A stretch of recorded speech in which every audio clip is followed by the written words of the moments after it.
네, 여러분 안녕하십니까. 제주 4.3 특별법 개정안이 탄력을 받을 것으로 보입니다. 오늘은 이와 관련된 소식부터 시작하겠습니다. 네, 참으로 반가운 소식입니다. 4.3 특별법 개정안의 핵심 중 하나는 당시 불법 군사재판의 무효화 여부입니다. 하지만 정부는 그동안 부정적인 입장을 견지해왔습니다. 부처 의견이 다르다는 게 이유였는데 개별적인 재심 신청엔 한계를 보여온 겁니다. 네, 군사재판 무효화 대신에 특별재심 조항을 신설하는 방안을 정부가 제시한 것입니다. 자세한 내용을 이회영 기자가 보도합니다. 4.3 당시 군사재판을 받은 수용자는 2,530명. 70년이 지나서야 생존 수용인 18명이 재심에서 무죄 취지 판결과 보상을 받았습니다. 추가로 생존 수용인 8명과 유족 350여 명이 재심 절차에 들어갔지만 속도를 내지 못하고 있습니다. 특히 유족이 없는 수용인 희생자 1000여 명은 명예회복조차 막혀있는 상황입니다.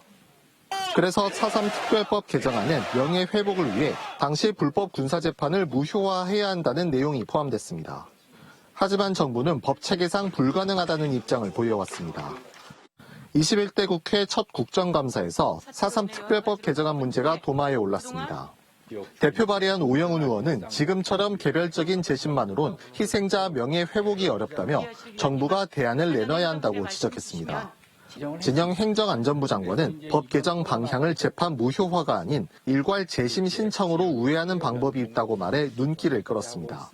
재심 청구를 한다 그러면 유족이 없으면 검사가 공익의 대표자로서 한다든지 아니면 그런 부분은 좀 법에서 좀 유연하게 이렇게 규정을 해서 길을 좀 열었으면 좋겠다 이렇게 생각하고 있습니다.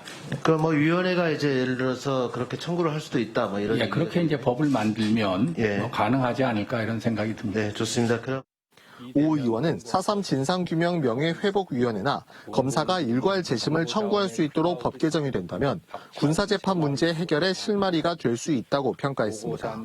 수용인에 대한 명예회복도 법 개정 상황에 따라서 달라질 수 있다 이렇게 생각을 합니다. 국정감사가 끝나는 대로 법안 심사 소위원회가 다시 재개될 겁니다. 그 재개되는 과정에서 정부의 안으로 그런 특별 재심과 관련된 조항을 어떻게 넣을지에 대한 이야기가 있게 될 거고요. 정부는 특별법 개정안의 또 다른 핵심 내용인 배보상에 대해선 예산에 한계가 있다며 신중한 입장을 보였습니다. JIBS 이효형입니다.